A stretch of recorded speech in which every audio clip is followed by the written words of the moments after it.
everybody, and welcome back to Food for Life with me, your host, Ashley Cheslin, and my co-host, Julie McGill. Hi. We're so excited to have everyone back. It's 2024. The new year has started. We're off with a bang, and our guest this week is the wonderful and beautiful Annie Curtis, a friend of mine who is going to talk about some wonderful things.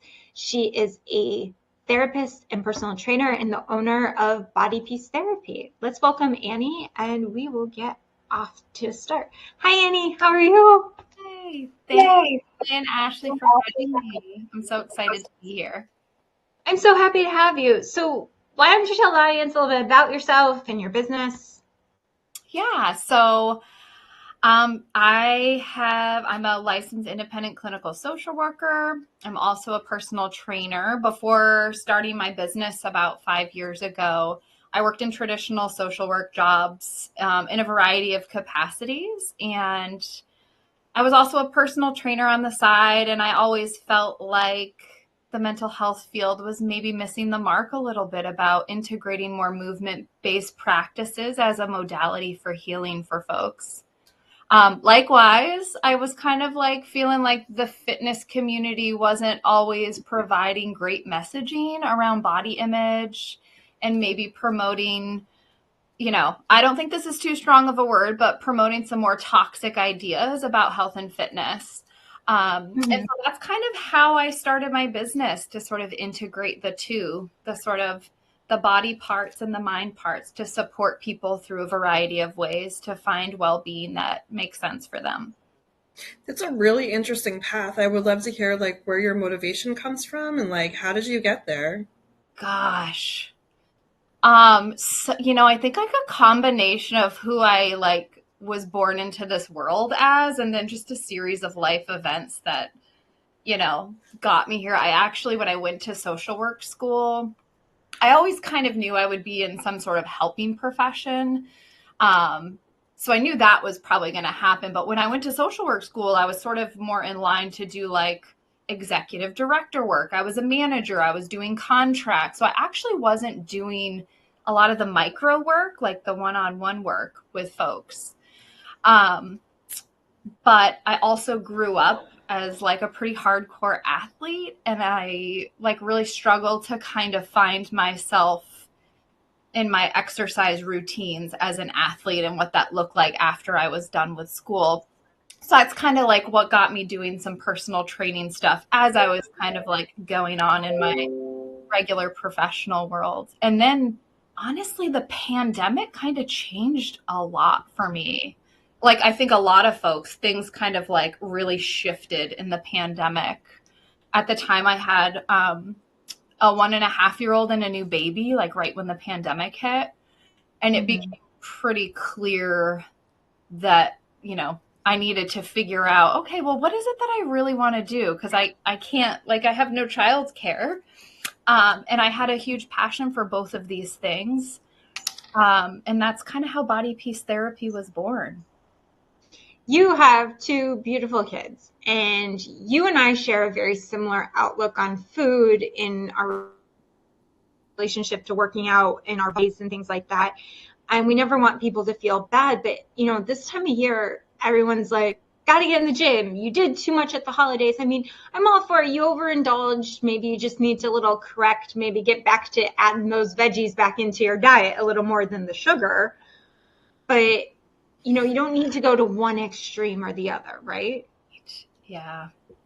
Yeah. I mean, I think especially as a woman, I feel like all of us have been in these situations where the new year comes and we're like, okay, I'm going to eat whatever I want at the holidays. And then I'm going to do this hardcore diet and fitness thing January 1st. January is the time. It's this all or nothing mentality with exercise too, and food.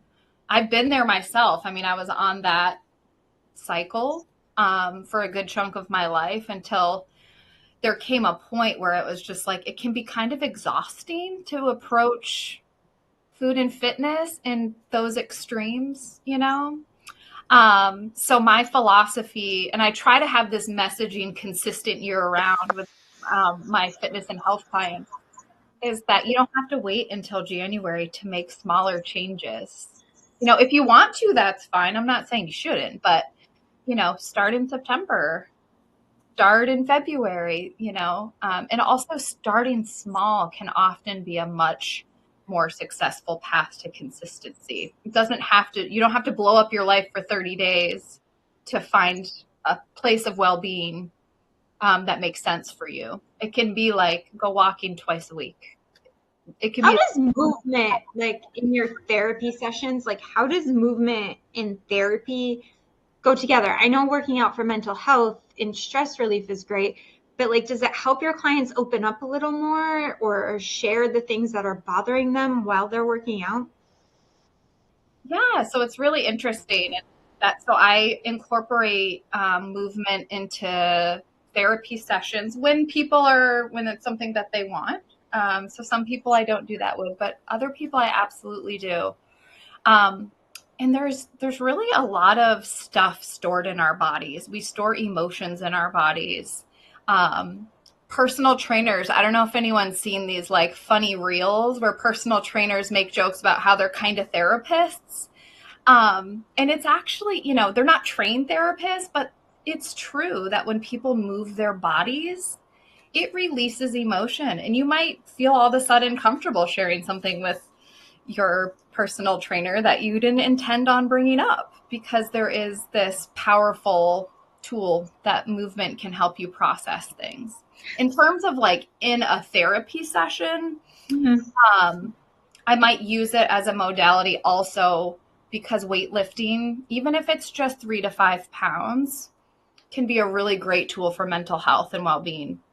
So I think just like a therapist might teach breathing exercises, thought process, analysis stuff, I see weightlifting as a really important tool for people who want to learn how to use it for well-being. So that's also how I bring it into my therapy sessions with folks.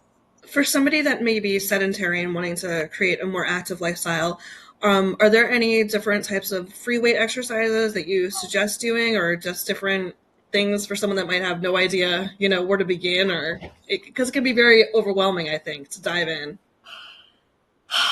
I think that's a really important point that you bring up. And I think that's also, I'm going to answer the question, but I also want to speak to your point of, I think that the fitness industry has overcomplicated certain things about exercising as a way of gatekeeping and sort of like being the experts on something. So and there's also a lot of conflicting information out there. It's like, well, do I lift heavy? Do I do dumbbells? Do I do Pilates? Do I do yoga?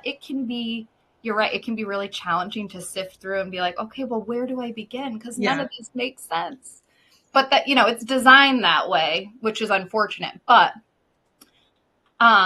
so, for someone just getting started, I recommend, if you can afford it, getting a personal trainer, even just for a couple of sessions, with the goal of teach me how to do an upper body workout, teach me how to do a lower body workout, or they may teach you how to do one full body workout. You can do a lot of variation within that, but there are for, $50 or $100, you could get 2 sessions with a personal trainer and really learn how to do some basic movements. And also getting feedback from a live person can make you feel a little more confident about like how you're holding your body and things like that. Why is it important for women, especially women, like we're all in our late 30s, early 40s age? Why is it important for us to lift?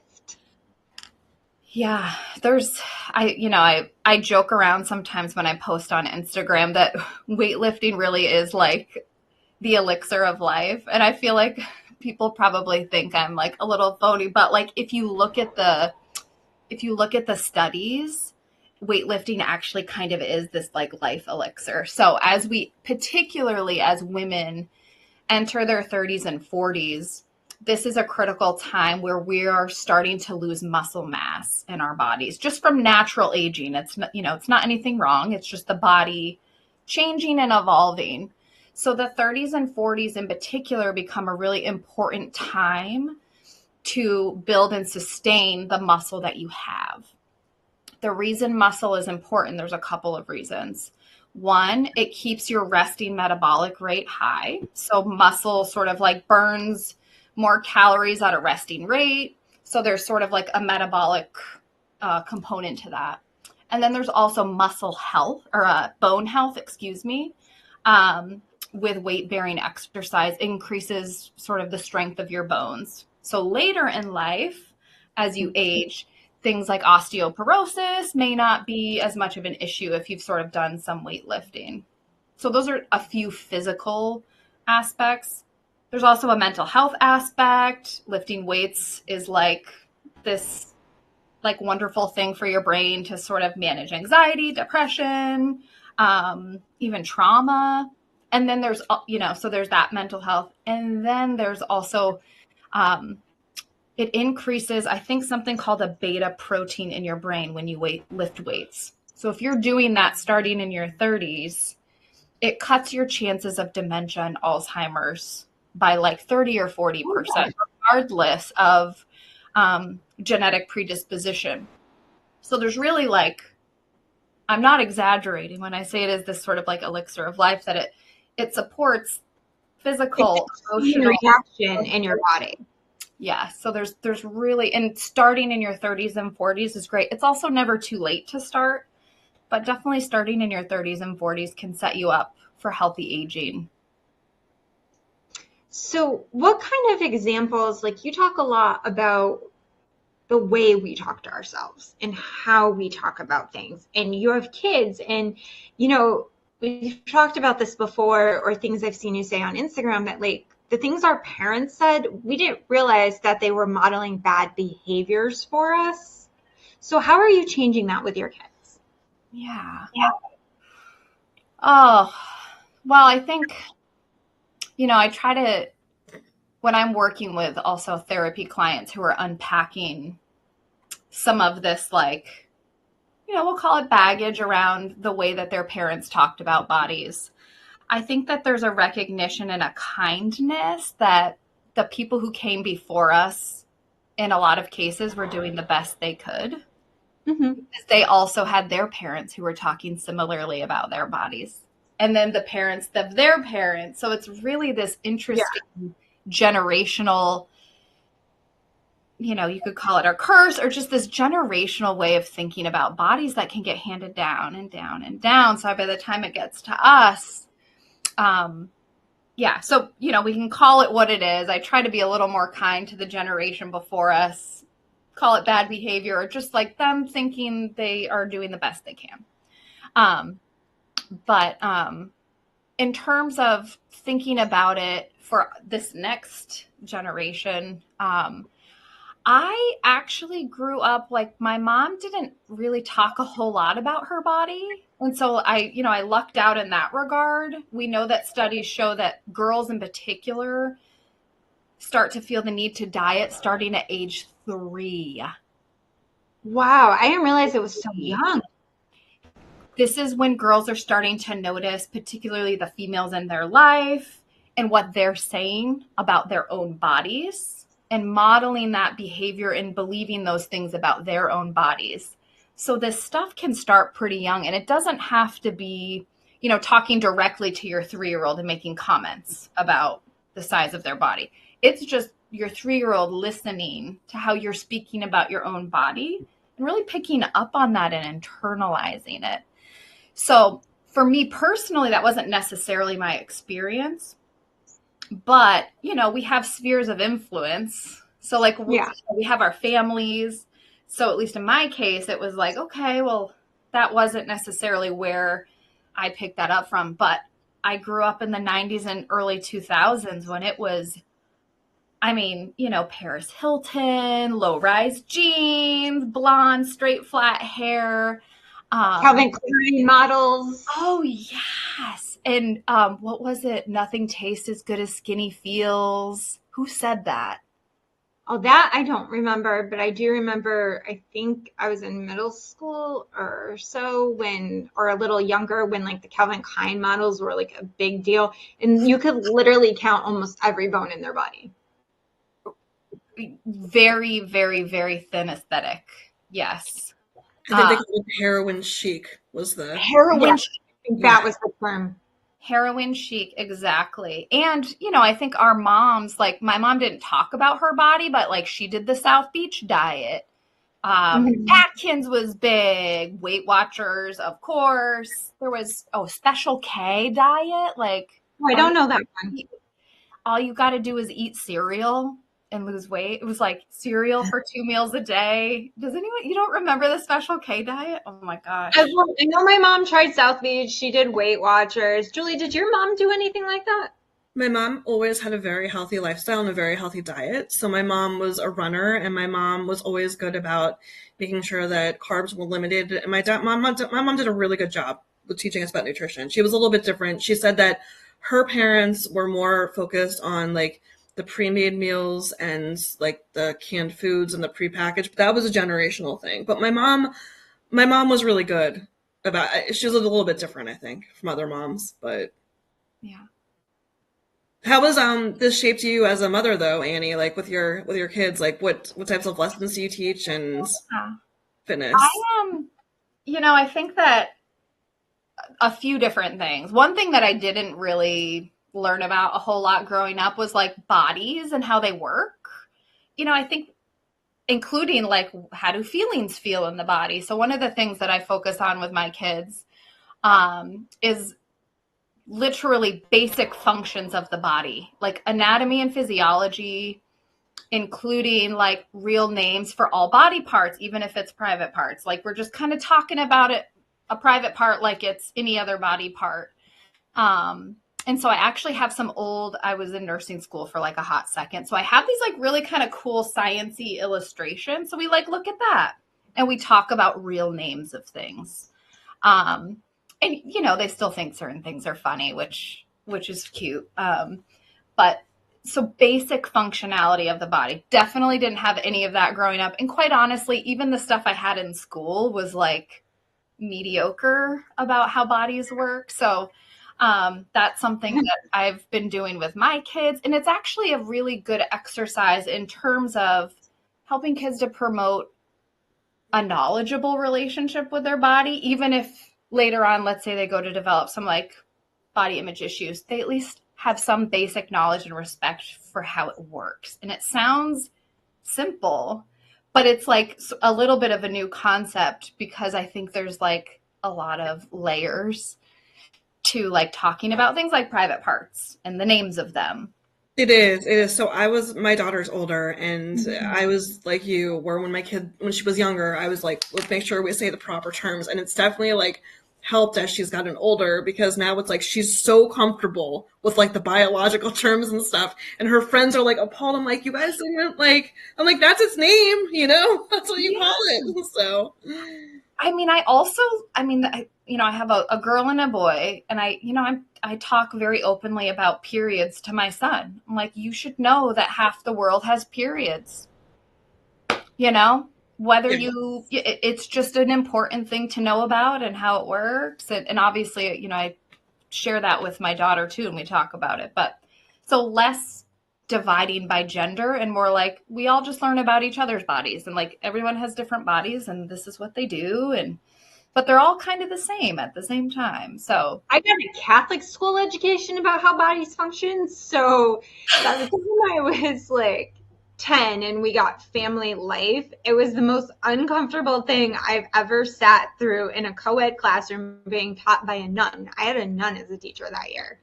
So it was like the most uncomfortable thing talking about how your body changes during puberty by a nun in a classroom full of boys and girls. Like it was painful. Actually, Ashley, that makes me have a question for you. So Uh-oh. I know, you grew up in a traditional Italian family, and my friends that grew up traditional Italian, it was a tradition when the girls would get their periods that the grandparents would come over with like cake and balloons and like congratulate them on becoming a woman. Like, did that happen in your family? No. My mom is very different from me. Like she's very open, will share anything, like is an open book. And for some reason, I am super private about all that stuff. And like, I'll talk to my friends about it, but like, I don't want the whole world to know. Like, even to get me comfortable, like my PR and social media people trying to teach me how to be comfortable talking about my, like, it took me years to get like that.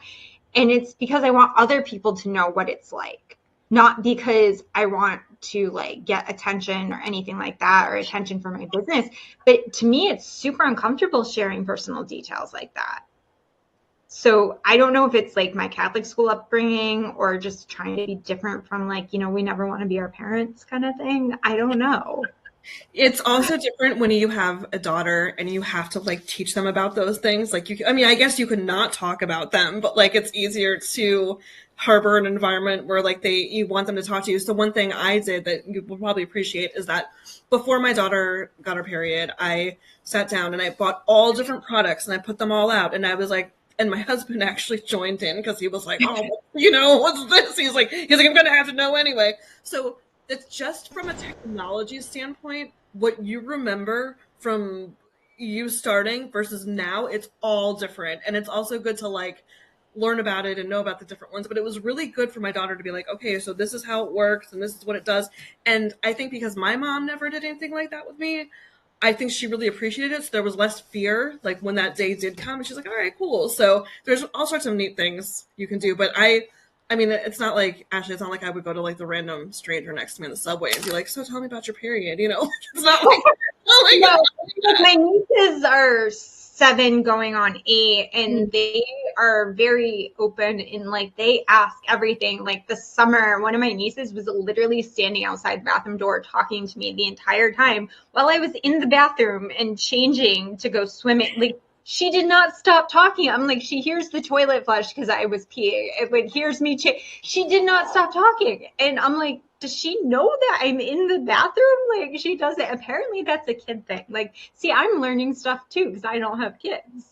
So I felt like I traveled. I've felt that like this a few times where I feel like I've like traveled in time and I'm like, oh my God, what is this whole world? And that was probably because I had an IUD for many years. I didn't get a period. But when I had to go and get stuff for my daughter, I was like, what is all this stuff? I was like, there's numbers and all the products. And I felt like I had like been shot out of a cannon from like 15 years ago into a whole new world of stuff. Annie, I know that you've done a great job of telling your kids the real things and teaching them the scientific things. And obviously, you tailor it for how old they are, and not because obviously some 2-year-old's not going to understand certain things.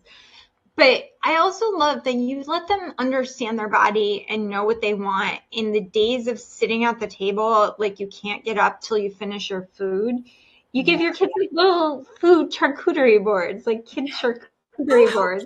Love it. It's the cutest thing she ever did. Oh, yeah.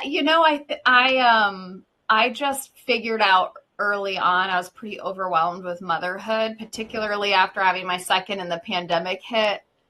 I just knew that I never wanted to have food be a battle. Just from a personal standpoint, I was just like, I got a lot going on. I don't think I can like argue or worry about the food thing. But there's also, with my background as a therapist specializing in disordered eating, there's like there's a real tie to your foundational food experiences to possibly developing an eating disorder later in life. So for me, this is like a very important kind of thing. So, like my kids, they don't have to finish things on their plate to have something sweet. Oftentimes something sweet is served alongside dinner. So it's just like any other food. There's no value to it. It's not good or bad. It's just with the food. And we don't, we don't necessarily limit or say sugar is bad. It's just kind of around like carrots are. And at least in our house, it has worked well that they eat kale and a cupcake. Like they're generally eating a variety of nutrients, and they're not hyper fixated on the sugar because it's not a novel thing. It's just like around, and they know they can have it. And there are pediatric dietitians who like support this way of sort of approaching food. So it wasn't just me pulling this out of nowhere. there are feeding specialists who kind of, have laid the groundwork for this type of way of eating too. But it's worked well because we don't have to worry about arguing about food, which is kind of nice. I think Annie deserves an award for Mother of the Year because her kids eat kale. Like, that's incredible that, I mean, only if it's like grown out, like, they like to go through Papa's garden. My father-in-law has a little garden. We don't have a garden. I don't have time for a garden, but they'll go and like pick it off the stem. I'm not sure if they're going to eat it all the time, but when they can pick it, they will.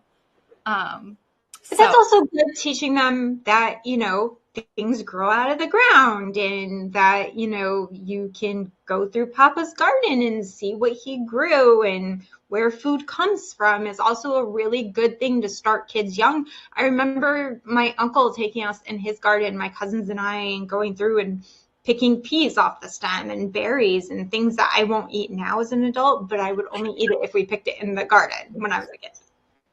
I mean, to be clear, my kids had a Happy Meal last night for dinner. I just want to be clear. They eat kale.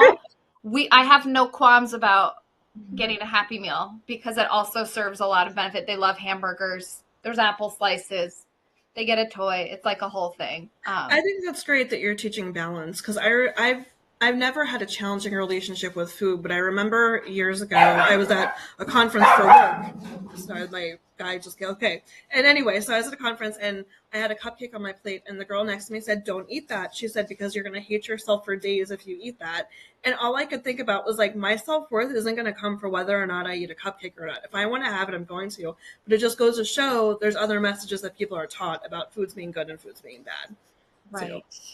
Right. And I think that also points to, if you could imagine how much energy that person probably spends thinking about food, if inside, without saying it out loud, if she was monitoring someone who she kind of knew, but maybe not really, and made a comment about the cupcake, that speaks to a lot of energy that she probably spends thinking about that, which is kind of, it's relatable because I think there's a lot of people who do that, but it's also, kind of sad too. It is, because I don't think you should have a relationship with food like that. Like, if you want to celebrate and have it, and then eat your kale later, and you'll be good to go. So there's no reason to, have that. There are studies that show as long as you have a varied diet, your like gut health is good, your body health is good. I mean, we're not saying all sugar all the time or all junk food all the time. You still have to eat the veggies in there, but it's okay to have a little here and there. And kids got to be kids to some extent, right? That's generally my approach. And also, I mentioned a little bit about eating disorders as a side note, but I as a mental health professional who specializes in working with folks who are living with disorders and disordered eating, which aren't necessarily the same thing, but, eating disorders are the second leading group of people with a diagnosed mental illness in terms of cause of death. So they're the most likely to die. Second leading most I'm trying to say this, it's not coming out right. Second most likely to die of all sort of mental health diagnoses. The first is opioid abuse disorder. The second is eating disorders. Wow. It's a serious, I don't think we realize that sort of as a society, how serious eating disorders can be and how crippling they can be. And there's all different ways that eating disorders develop, but sort of an important part of that is thinking about foundational food and body experiences as one part. And then the other part, this kind of goes back to one of your questions, is kind of teaching kids to have a little bit of media literacy around what they're seeing. And that's, and I can relate to that sort of from my youth. But it's a whole different level now with social media and the volume of photoshopped pictures, bogus nutrition advice that young people are getting from the internet. It feels a little overwhelming, honestly. But teaching kids media literacy around what that means, which is, sort of the adult's job in their life. I don't think you can limit it. I think you have to teach kids to sort of ingest and understand what they're seeing in a world like today, especially with social media being so integral to how kids interact. Yeah. We never had that growing up. Like, we never had it at this kind of a level, I should say. How old is your daughter, Julie? She's 12, so Okay. she's gonna be 13 soon, so I almost have a teenager. So, but it's refreshing to speak with you because it's good to have good habits all the way through. But you touched upon something earlier in your personal training career, and you said that personal trainers oftentimes have to be therapists, and you are a trained therapist. So do you feel like that automatically comes through in your sessions with your clients? And with my therapy clients, or Yeah, with with my, your, yeah, both. Like, do you feel like when you're training, do you feel like it just comes through the oh gosh, therapist? yeah, yeah, and I sometimes think to myself, how do personal trainers with, I have a master's degree, 2 levels of certification, 10 years experience in the mental health field. And sometimes I'm like, I wonder how personal trainers are out here like handling some of this really heavy stuff. Because it makes sense that people open up and move their bodies and stuff comes out. And I think there's a lot of really good personal trainers who will be that listening ear, and there may come a point where they're like, hey, it's cool that we talk about stuff. Have you thought about seeing a therapist too? They sort of know their scope of practice, that like, I'm here for bodies and I can be a supportive coach and, be here for you. But there's also trained professionals who can do a little bit more than I can sort of do in my scope. So there are a lot of really wonderful folks out there who do that too. You as a therapist, to make sure, because you probably hear a lot of heavy stuff, what do you do to manage your mental health after hearing about other stories? What do you do to keep yourself grounded? Yeah, that's a really good question.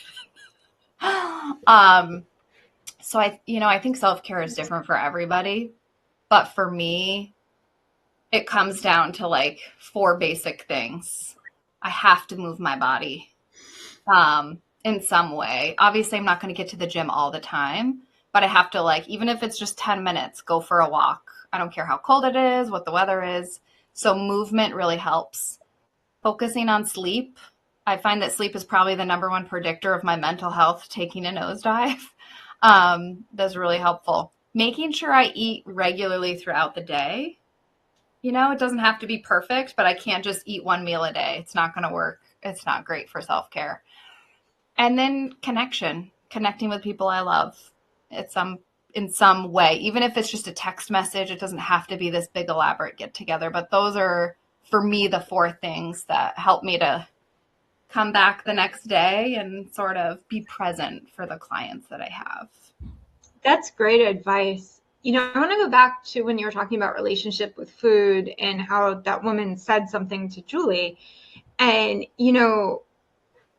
Annie was with me when I got really, really sick and we didn't know what was wrong with me. And she saw me at my worst and it was bad. And, now that I have my mast cell diagnosis and I know what's wrong with me and working on how to manage it, I had dinner with a friend the other night. And the first thing she said to me, she's also a medical professional and she's asking me all these questions. She goes, not only has your job changed, but your relationship to food. So do people develop eating disorders or disordered eating when they have something like I do? Like, because yes, my relationship to food has changed, but it's not by my choice. It Right. just happened. Yeah. So can people develop it because of health reasons too? Yeah, absolutely. And, I think that, we focus on like diagnoses or not, but ultimately having a challenging relationship with food can impact your life. And the reason it's challenging can be for all different reasons. And there's a variety of like medical issues that people might face that make this experience with food and challenging. Your experience is a really good example. Diabetes can be another one that can, where folks have to kind of be very specific about what they're eating. It can cause a lot of stress. IBS or other sort of GI challenges can sort of spur these feelings of stress around food that aren't necessarily related to like weight loss, but just like, I don't want it to make me sick. And when folks find themselves really all consumed with thinking about it and really having a lot of stressful feelings around food at every meal is kind of like a indicator, like, hey, maybe I need to like talk to somebody about this to manage the stress. Not to say that I can suddenly eat everything, but it's just, this is a lot of my energy and I'm tired. So maybe it's time to go talk to someone about how to handle this. It's really important to listen to yourself and be kind. And if you're like, all right, I've got to, kind of go somewhere with this too. So what are some of your go-tos during the week? Like, what do you have, like any like snacks and stuff that always make you feel good, that you feel that are nourishing and healthy for yourself as well? Ooh, gosh, I love snacks so much. So I love eggs. It's like a really, for me, it like works with my body. It's a gentle food. I love toast, like a loaded toast with a nut butter and sort of like maybe berries or extra nuts on top. Those are really easy breakfasts. I've also been getting into cottage cheese lately as a quick protein source. I used to hate it, and I don't know if it's because I used to associate it with dieting, but now that it's not, I don't diet. I just kind of eat what I want. Now that I've kind of reclaimed cottage cheese, I've been really enjoying that as a quick snack. But I'm always going to eat steak. I love like a really good steak for dinner. I love pasta. Um, what else do I love? Those are You're probably, a good cook too. yeah, I'm like not a trained chef, but I try to. You cook healthy, creative-ish meals, I would say. Like you're not the everyday cook for your family. Like you do things that are a little different sometimes. Yes. And I love like Thai flavors, curries, stir fries. And I can't like roast anything. So like I'm a stovetop extraordinaire. Anything on the stove, I'm good. I don't know how to roast a thing. So that's where my lane is. Does your husband cook? I've never asked you that, I don't think. He can, yes. He doesn't do it often. You say that with trepidation, like if he cooks it, we need like the fire extinguisher kind of thing, or is it like he only cooks two things? No, he can follow a recipe. Yeah, I think I'm just quicker and more efficient about it. So I'm usually the one, I mean, and I'm home more. So I do a majority of the cooking. He's in charge of pancakes on Saturdays and Sundays for the kids. So he definitely That's chips. exactly. That's Julie, smart. your Yeah. husband cooks though, right? Yeah, my husband is a great cook. It wasn't always that way though. There were many years that he did not cook, and now actually he and I cook together, and that's like our time that we kind of like date each other, that we're in the house and we're making dinner, we're talking, it's kind of like when people go out to eat to have date night, we have date night in the house every night together. So that's our thing. It's couple goals. We have fun. We have fun together. So That That's sounds sweet. really nice. yeah, and it's nice to have someone that can always cut the onion because I hate cutting the onion. Yes. So I want to know, going forward in this ever bombarded culture that we are in the next few months, and everyone, the gym ads, the sign up for Weight Watchers, sign up for this, change my diet to do this. Like, I mean, there'll be ads not only on TV, but in magazines, billboards. How do we manage the information? Like you said, like for not just for kids, but as an adult. Like, I mean, you won't be able to turn around a corner without seeing something or stand in line at the grocery store. Yeah. That's a really good point. I know I'm here talking about teaching kids to become media literate, but it's also about us, right?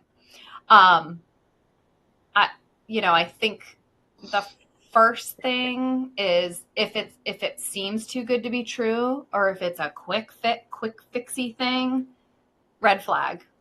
Yeah. Scroll by. It's not going to work.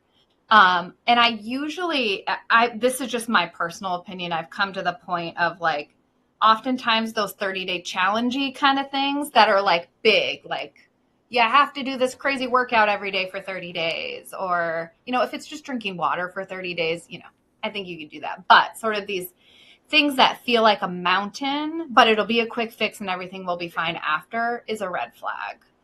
Yeah, because it's not sustainable. I mean, like the lemon pepper cayenne thing. Remember Beyonce did that for a while, where it's like it was the lemon water and she put the cayenne pepper in it. Like, who's going to drink that every day for the rest of their life? Exactly. Like, not me, not this girl. So I don't. But who is? There's no one. So it's important to find. What I like about your message, Annie, is you're like, eat real foods, eat the foods you like, just do it the right way, and I like that instead of saying box yourself out. Yeah, no, and I think in terms of media literacy also, and this was something that was very helpful very early on in my journey, because I actually did bodybuilding shows for a while. That's a whole other story, but there's this culture, this fitness culture of like, look at other people's half naked, ripped bodies for inspo. Oh, this will motivate me to get in shape. Before and after pictures, very common in the fitness industry. And they're all over our news feeds everywhere. If you notice that in your news feed, or if you notice anything like that, there's like a little thing in the corner of that post that it's a 3-dot thing. You can press it and you can say not interested in posts like this. So there is a way to sort of edit the algorithm so you're not being bombarded and even passively consuming those messages. That's really it does help. I know it sounds kind of like too good to be true, but when we're sort of passively looking through social media, even if we're not interested in dieting, we're still taking these images in at a high rate of speed. So getting rid of those can be good in sort of a journey to come at it from a place of peace versus self-hatred. I like that because, you do. After a while, like you watch so much of that, you start thinking, oh, this is like, I either can't consume it anymore, or you start thinking sometimes if you're too tired or you're having a bad day that maybe these people have something figured out. I don't. Or and then you get back to your right mind the next day and you're like, what was I thinking last night? Yeah. Right. Well, Annie, I'm so glad we were able to have you today with us. And we like to ask all of our guests, like, what's next for you and what do you want to leave our viewers with about you and your journey? Final thoughts, anything you want, Annie. My final thought, just from a body piece perspective, is start to talk to your body like you talk to your friends or your kids. Afford yourself with the same kindness that you would to your best friend. And that's a really good place to start. That's so nice. And I'm so glad you could join us Me and too. share tips for the new year and say hi to your husband and your wonderful kids. And we wish you a happy 2024. And I will talk to you soon. Okay. Bye. Thank you for having me, Julie and Ashley. I really appreciate it. Thanks, Annie. Bye. All right. So I will be in the kitchen in a few minutes and I will be showing you my go-to brownie recipe, but adapted in a healthier way that will make everything taste better. Trust me, I finally found a way that I can adapt one of my recipes for me to eat. I'm so excited. So I can't wait. We will be right back.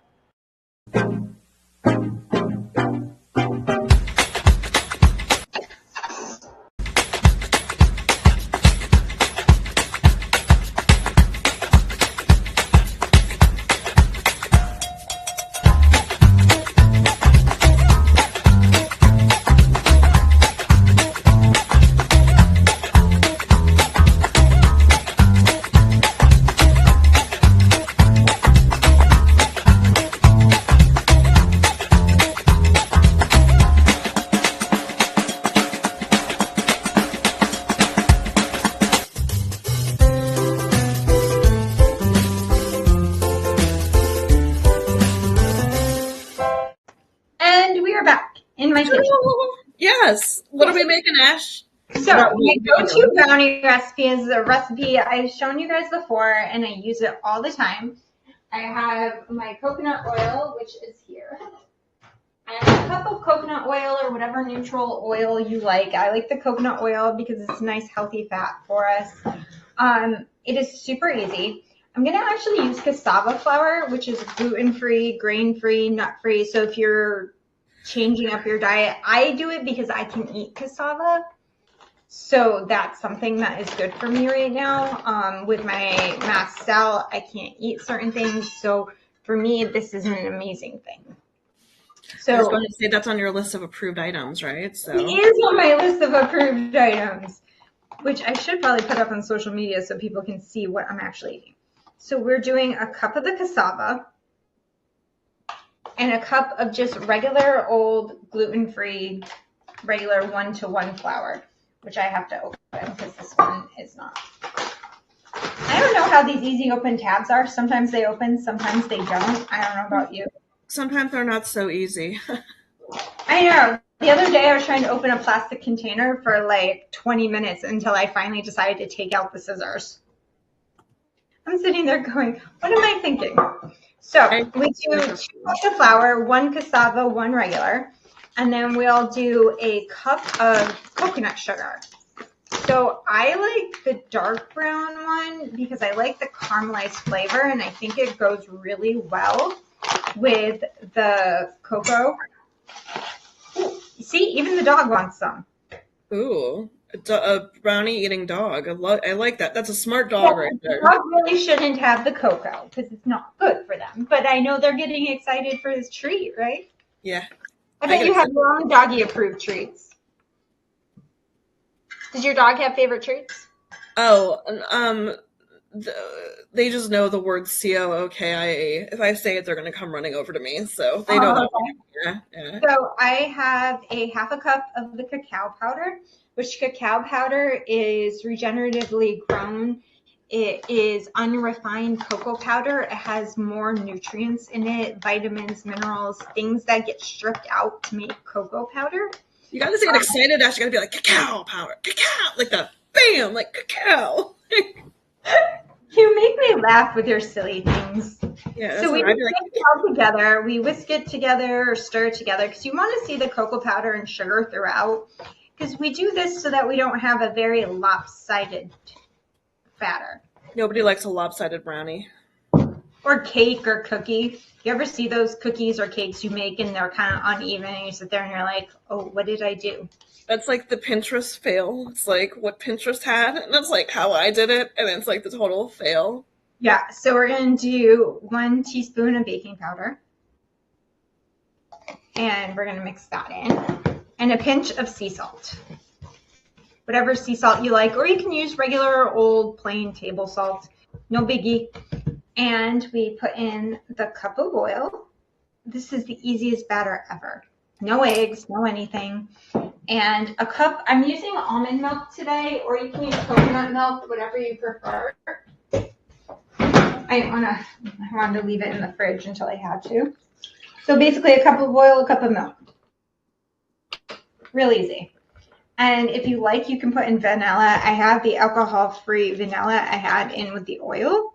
And you just stir it up and you'll get a nice thick batter. You bake it at 350 for about 25 to 28 minutes until you get the texture you want, whether you want it to be fudgy or you want it to be a little more cakey. So let me ask you, Ash, if you wanted to ashify it and put something healthy in it, would you put like raisins in your brownies, or like if you wanted to sneak some fruits or vegetables? Oh, raisins in a brownie? Where'd you get that? I don't know. I was like, what would Ashley put in this to make it healthier? And I was like, Ashley would put it in. I'm sorry, you make me laugh with some of the things. Actually, you know what I do? Sometimes I swirl in some nut butter. So whatever nut butter you like, whether it be almond butter or hazelnut butter, there's pistachio, there's all kinds of nut butters these days, which I have an almond butter here. I just ordered peanut butter online last night. So peanut butter is severely high in histamine, so it's a big no for me. So peanut butter is one of the ones. I can tolerate a little bit of almond butter, but I can't do a lot of it. So I would put in maybe a tablespoon to get that nice taste in it because it helps with the texture and it just gives it like that nutty flavor. Or if you really wanted to do a design aesthetic, you could put it on the top and swirl it in. Yeah. But it also gives it a little more moisture in the dough too, It sounds which like I love. fun. Yeah, it's a very cakey dough and it's really thick. So put it in an 8x8 or a 9x9, depending on what the size is. So your cooking time will vary. And it'll be all set for you. And it's the most delicious thing ever. It looks delicious. I just noticed, did you not put any egg or anything in there to bind Nope. it? There's no egg. All you need is the oil and the milk. Oh, awesome. Awesome. The Yeah, thing that makes it rise is the baking powder. that looks so good. I can't wait to try it. You're gonna have to definitely put a picture on the blog later so we can all see, you know. My basic recipe is on my blog, my basic go-to brownie, but this is just an adaptation to it, so I can put a quick little like slide of the things I changed. Oh my gosh, it looks so, so good. I can't wait to try that recipe. It I looks know all I can do is smell chocolate right now. So everyone, thank you for joining us today. Julie, it was so good to see you again, as it is every always. week. So everyone have a good night. Enjoy your 2024. We'll be talking more health tips and some really fun things coming up. So everyone, bye. Bye. Thanks, everyone. Bye.